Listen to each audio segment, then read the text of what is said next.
What's going on, you guys? Welcome back to the channel. So today I just got done with a busy work week. It is Thursday, first day of my weekend, and we are dropping the fuel tank. So let's get going.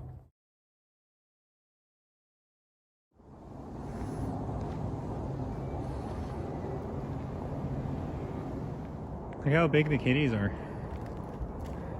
They're both getting huge. I don't know which one's the parent. I think these two are, and that one's the parent.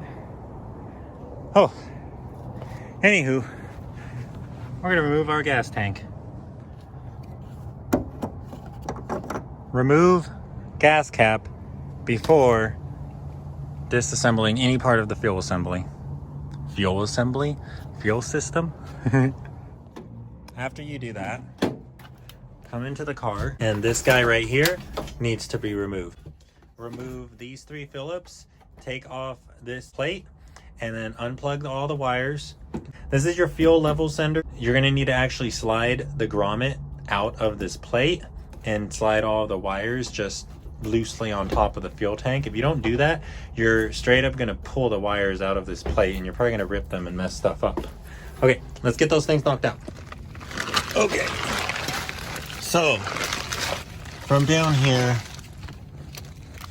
we have this 14mm line. Remember, use a line wrench. Then we're gonna have this line right here. It's just a needle nose to pull that clip off. And then over here, 10mm for the filler neck, and then another little needle nose for the return line. Let's get these off. Here is our drain plug. It is a 17mm. So let's see what's in the tank.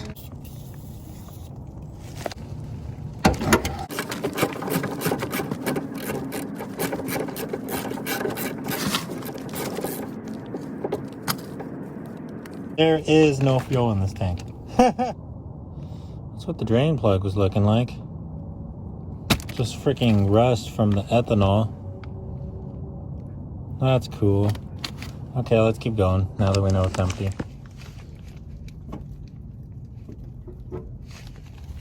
Okay guys, so I got pretty much all of the lines disconnected. I got the tank lowered, but I was having a lot of trouble disconnecting the filler neck and the return line. I was having a lot of trouble doing that, and I eventually just got irritated.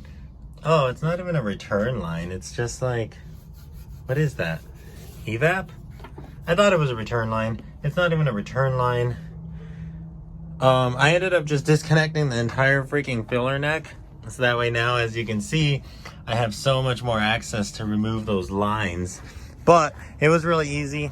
All you need to remove the filler neck is an 8mm.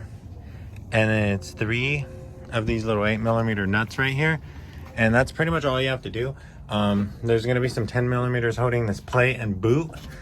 Disconnect those, and then you can pretty much just knock the filler neck out.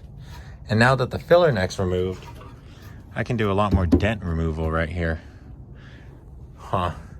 Okay, let's keep going. Let's get this freaking tank out from under the car. Whew. Okay. Well, we got the freaking filler neck off, and we got the tank removed. That was a bit of a bear. This seal right here, geez, that was hella caked on. That would not come off. I had to use a ton of freaking penetrating oil and then just prying it with the screwdriver. But anywho, here's the fuel tank. Got it all removed. She ain't really the prettiest, but here's our fuel pump. So let's pull that out and see what it looks like. It's gonna be a bunch of little 10mm nuts.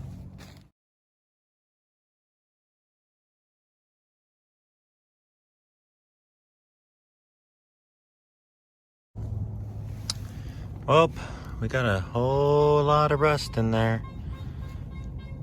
Pump's probably no good, but I don't know what it is. Let's take this apart and find out. This car had anything other than a stock replacement for the pump, which is a little disappointing because this was a turbo car in the past, so I was hoping it had a Walbro or something in it, but given the condition of this fuel tank and this fuel pump housing and this fuel pump, even if they had a Walbro, I'm pretty sure it would have been no good. This tank, shoot. See, now we got to figure out what the hell we're going to do, because this tank's hella nasty inside. I do want to run this car on E85. That is definitely in the plan, especially if I'm going to be boosting it, you know. But we got to figure out what we're going to do with this fuel tank. So I was planning on running a fuel cell at some point. Not right now. I wasn't trying to do that right now. But I am planning on running a fuel cell because I would really like to go all-wheel drive in this car at some point in the future. Not right now, obviously. Can't even get power to the front two wheels. We could go fuel cell right now, put it in the hatch, and we could run an inline pump, completely delete all of this stuff, and that's just the fuel setup. The only reason I don't want to go fuel cell right now is because that will make for some complications at the track. Technically, you cannot have your fuel tank, your fuel reservoir in the driver's compartment. And being that it is a CRX, everything in the trunk is right there in the driver's compartment. I've already talked to Dana about this, Young Static. I've already talked to Dana about this when I was over there at his house when we were leaving San Jose that last time we did. I asked him how he tracked his car with a fuel cell in the back. And, well, he runs full interior. That's why he has no problem doing it. Because technically the fuel cell, you can't see it. Like, it's not in the same compartment as the driver technically, even though it's just being separated by what, cardboard. I don't even know what our dividers are made out of, but it's nothing serious. I don't want to run full interior. I want to cage the back of the car, and if I'm going to paint it all bright red, including the inside, I'd love to show it off. And I have no problem just having the fuel cell right there in the back. It's just that when we do go to track, that's going to be a problem. And I do want to track this car. The entire point of this build was to have a track car. It's just kind of a daily now because the daily blew up again. Hey buddy, don't get over there. There's a lot of gas and smelly stuff. Oh, look at what, great. Stay out of my car. They're getting so much more friendly. Next, we are going, well, next I need to do some researches. This is a lot of talking. Currently going through some interesting times at home. This space that you guys are so used to me working in, this space is not going to be available to us very much longer. Basically, my uncle passed away. This was his house. His funeral is tomorrow. It's been a week. I'm just going to say that. It has been a week. Jesus. This week has definitely been a test. But, you know, take one day at a time. We're going to get through it. We're going to be just fine. Tomorrow, I'm probably going to come back here after the funeral and get some more body work done. I will most likely continue this video then. But just wanted to let you guys know where we're at right now. I'm currently in the middle of trying to figure out where I'm going to store my cars. Freaking Leo needs a place to stay at too. I need to find my kitty a home. I don't think Darwin can come home with me because of midnight. They're cats. Cats are very territorial animals. Cats don't really like to be thrown into each other's territory, and it's not going to be very good. We're going to see what's going on. I don't know what I'm going to do. Might be moving into my own place. Might even just be looking for a garage to work in. I'm trying to get the CRX on the road, but at the same time, I don't want to rush this build. I want to do this build right. But here's what we need to do. We need to finish up body work. We need to get one more layer of primer, a really, really good coat of primer over the car. I want to spray the interior red, and I want to spray the engine bay red. And then after that, the car needs suspension. It technically is on suspension, but it's gonna feel like shit on the road. It needs at least tires, but if I get by Israel's car, then this car can have a really cool suspension setup. You know, after that, I'll be comfortable dropping the engine in and putting my interior together, knowing that I won't have to take those two things apart anymore, and get the car on tires. And that's pretty much it. The car is ready to run. I know I have more than enough drivetrains to run. Oh, and it needs an exhaust. It has no exhaust. It'll be open header. It's probably gonna be open header on the first startup, but you know, that's okay. We'll figure it out. And that's pretty much all that's keeping the car from running. That's pretty much all we still have to do. Just finish our body work and start putting the car together. But like I said, the car is most likely gonna stay primer gray, at least for the first startup. And then I will find a more suitable location to paint it at. But I've got a lot of things to figure out, guys. I've got a lot of things to think about, not just with this car, but with life. But yeah, I will see you in the morning. All right, guys, it is the next day. It's the next morning. I'm currently over here at Lowe's. We're here for two things. So I decided we're gonna clean my fuel tank only because it's, you know, we have it. Don't have a fuel cell, wasn't planning on going fuel cell yet. We have it, so let's use it. We're here for two things. To clean a fuel tank, the best thing you can use is muriatic acid. I believe I'm saying that correctly. Muriatic acid, aka hydrochloric acid. Basically, it's the stuff that they use to clean like toilet bowls and like swimming pools and stuff like that. It's just this acid that pretty much eats anything. You can neutralize it with baking soda, so we're also here for baking soda. And then I am also gonna look for some fuel tank liner. Coat is a good fuel tank liner. Anyways, we're here for fuel tank liner, muriatic acid, masking tape, and I don't know, we just need some stuff, okay? We need some stuff. So let's get into Lowe's and let's go shopping, and then let's get back to the CRX.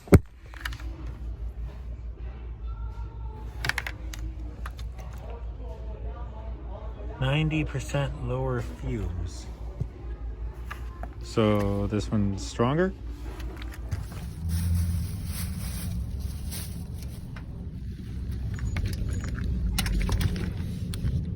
Okay, guys. So I stripped all of the things that were on the tank. Basically every single line, every single hose, everything is off of the tank. It's literally just a metal tank now. It smells. This is what the gas looked like. There's still a little bit in it because this is baffled, so it's hard to get it all out, but ooh, we got our work cut out for us today. Jeez. After you puke out all of the crap in your tank, this straight up looks like oil. You want it to be pretty much dry in there. You ain't gonna get everything out, but basically you're gonna want to get this tank as clean as possible without using any of the acid, and you will see why. So I'm gonna go take this to the hose and we're gonna wash it down.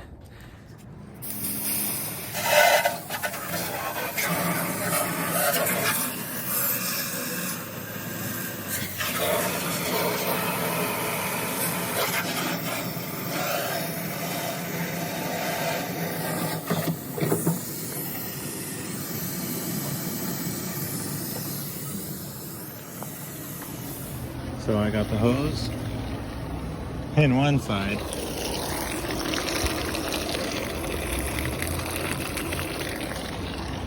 And she's draining the other. Okay, you guys, so fuel tank is all clean. Pretty much I just sprayed it with the hose. I tried to get all of the sediment out of it. I tried to get whatever little loose rust particles, all the old gasoline, pretty much everything out of the tank. And the tank is empty now. You can like shake it. You don't hear anything in it at all anymore. Before you could actually hear like the rust bouncing around. So that's all cleaned out. We're gonna use muriatic acid to freaking clean out the rest of the rust. If you guys stalk around any old motorcycle forums, you'll find muriatic acid being brought up in turn whenever anyone talks about doing a restoration. It's very common for your fuel tank to rust up, because in the States, our gasoline is actually E10, E15. It's like 10% to 15% ethanol mixes. And what ethanol does when it sits is it attracts water vapors, it pulls water droplets to it, and it creates condensation. So, you know, you have condensation inside of a metal gas tank. And that's why everything starts to rust. That's why everything starts to build up those big chunks of rust. But muriatic acid is a rust eater. It's an acid that pretty much eats anything. So that's why it's so good for this job, but also pretty dangerous. You need to be careful using muriatic acid. The fumes are very, very toxic. So wear a mask, wear gloves. These are not good gloves. Wear latex gloves, the nitrile blue gloves. Protect yourself, because if you proceed and you do not put your safety first, you might get hurt. Basically what we're gonna do is we're gonna pour the acid in here. We're gonna let it sit. We're gonna let it basically take its toll on every single surface area of the tank. And then when we drain it, all of this rust, and when we drain it, all of that rust should go with the acid. The tank actually doesn't look too bad after cleaning it out. So that's a good sign.